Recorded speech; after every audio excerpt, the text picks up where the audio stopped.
আমরা কথা বলতে চাই যেটা মানুষের জন্য কল্যাণ। আল্লাহ মানুষের কল্যাণের জন্যই কথা বলতে বলেছেন। আল্লাহ বলেছেন কুনতুম খায়রা উম্মাতিন উখরিজাত লিন-নাস তা'মুরুনা বিল মা'রুফ ওয়া তানহাউনা আনিল মুনকার। আল্লাহ বলেছেন সর্বোত্তম উম্মাত হিসাবে তোমাদেরকে সর্বশ্রেষ্ঠ উম্মাত করে পাঠাই দিলাম এই জন্য যে তোমরা সৎ কাজের আদেশ করবে মানুষদেরকে এবং অসৎ কাজে কি করবে?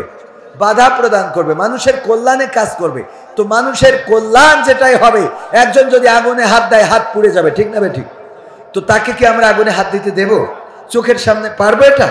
অনেক মানুষ দেখবেন যে এমনও আছে ইতিহাস যে বাংলাদেশে কোনো একজনকে বাঁচাতে যেয়ে তার জীবনটাই দিয়ে দিয়েছে, আছে না?